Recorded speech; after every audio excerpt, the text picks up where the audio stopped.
Hey everyone, it's Katina Games here, and I hope everyone's day has been going fantastic. If you've been here before, hey, welcome back to another speed build, and if this is your first time here, welcome to our growing crew that is growing so fast. And I just want to say you and everyone who's been here before are always welcome with open arms to relax and enjoy the video. If you like what you see, please like, comment, and subscribe to my channel for more builds in the future. And also go ahead and leave ideas of any builds you would love to see in the future, and we may make it happen. Alrighty, today we are building a farmhouse style home with a bit more rustic feel for this build. This home is perfect for a family of 6 with a pet cat. And if you don't like cats, I understand. You can always switch out the items for a dog. As for me, I love both. I made this one build into 2 parts because if I had left it the way it was from the get-go, it would be so long, almost like a regular TV show, and I try not to do that to my subscribers. Unless you all want me to create like this one video where I go from start to finish for massive builds like this one. But I will link the first part of this video somewhere at the top, that way if you haven't seen it before, you can. Now with that out the way, we are now building in Henford on Bagley from the expansion pack, Cottage Living. As you all can see, we are starting with the kitchen, where I wanted to keep the rustic feel with this unique counters and use a lot of items from the Cottage Living expansion pack and Country Kitchen kit to make this build.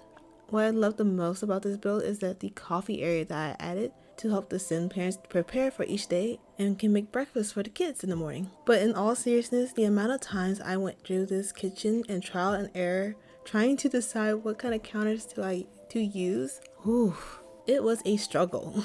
Then I found Pinterest, kind of made it a little bit easier, but sometimes I feel like the swatches are very limited in what we can create. But those are just my opinions.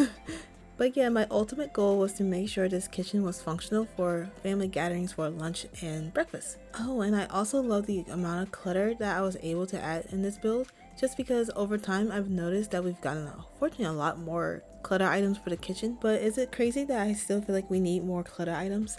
Like even in this build, I know I gave a lot of items for a more realistic feel, but I just like having a lot of options when I build.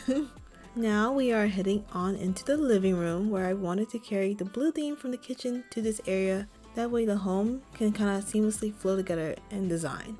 I simply love this corner chair that we received from the Cats and Dog expansion pack. It's just so cute, and I can always see like an elder Sim just sitting there reading a newspaper or a book. And it comes with so many gorgeous swatches that can be used, and I believe it goes with this furniture set right here for the living room. I honestly believe this is probably the best realistic furniture set that we received in The Sims. Well, maybe even a starting point where you kind of see like a whole shift in sofas and chairs being a lot more realistic and more detailed, where you get the throw pillows and a throw blanket to give it a more cozy feel. Like as for the most recent expansion packs where we received living room furniture, I've noticed we finally are getting more detailed items. I'm so grateful for it. But yeah, back on the sofa and chair set right here, I just wish we had more swatches. If we had more swatches, it'd be just perfect.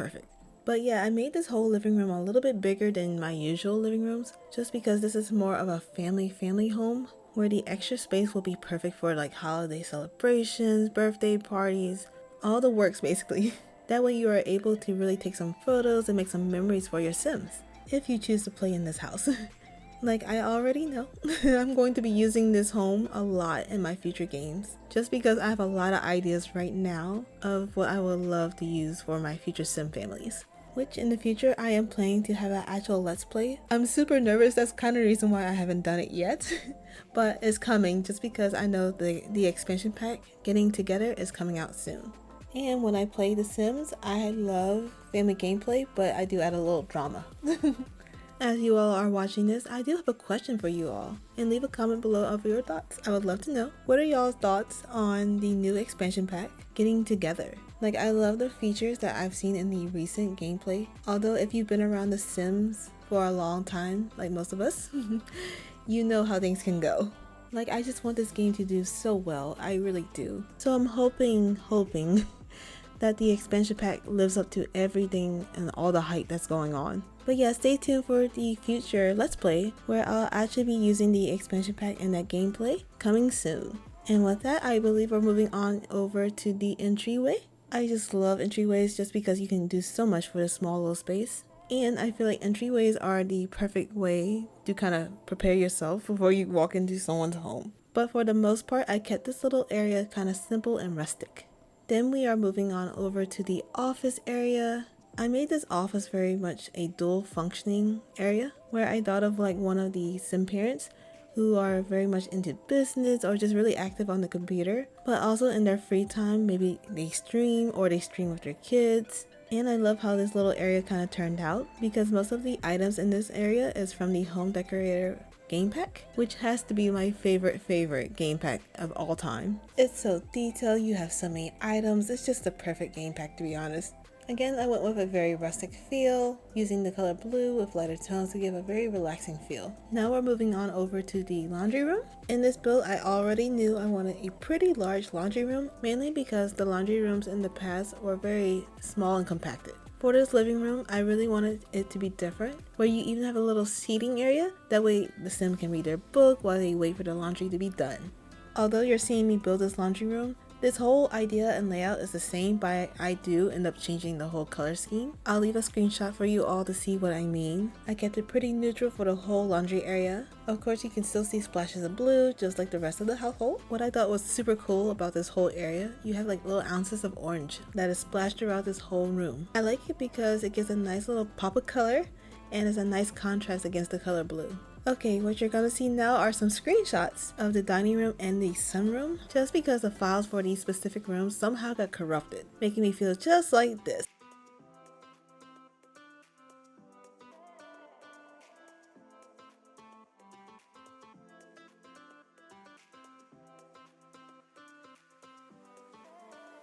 As for the dining room, I wanted to be very homey and cozy where I can see a lot of family gatherings, a lot of celebration for the holidays being done. As for the sunroom, it's more of a skill building creative room. Or you can change this room to any kind of design that you are considering. I wanted this room to be very unique for this build. Finally, we are moving on to the second floor. First, we are starting with the parents' bedroom, where it has a very darker wood theme with a dash of blue here and there. For the most part, for this bedroom, I wanted it to be very rustic in feel with a very country aesthetic. Majority of the items that I've used in this room came from the cottage living expansion pack. These blinds came from the cats and dog expansion pack. And overall, I'm really happy how this bedroom turned out in the end.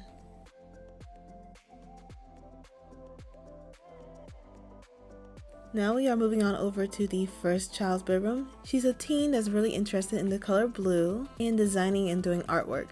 To follow a theme for this sim, I stuck to the color blue, of course, and majority of the items are from the high school expansion pack. And I just love how this room turned out. It gives rebellious princess vibes, where oftentimes I would usually use the color pink, but I decided to go towards the color blue just because it's something different. I was thinking about adding a gaming computer to her room, but I was like, I have the tendency to always add a gaming computer to a teen's room, so I decided to make her a little bit different from my other previous builds, just to give a more unique style for this teen sim. And with those final touches, we are moving on over to the second child's bedroom. She's also another little girl, but I kind of want to make this room more of a preteen style, since we don't have preteens in the game, which I would love to have preteens, but I feel like I would be asking too much considering we just got infants. So let's not push it just yet.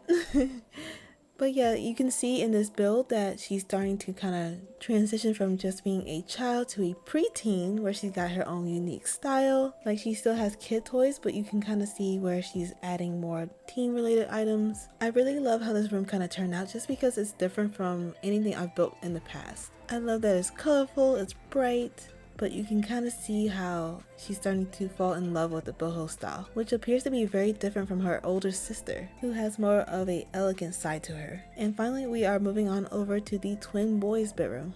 For the twin boys, I wanted it to be a bit more rustic compared to the other room builds I have just done. I really love this wallpaper that I've never used in any of my previous builds, which I would love to have more wallpaper designs. I just can't help it, I love my options. As you can see, I put down a bunch of stuffed animals, that way it gives a very cozy and welcoming feel for the toddlers. I just wanted to stick with a more natural palette for them. I made this bedroom super big just for them. That way when they transition from a child to a teen, they can really start expressing their own personalities.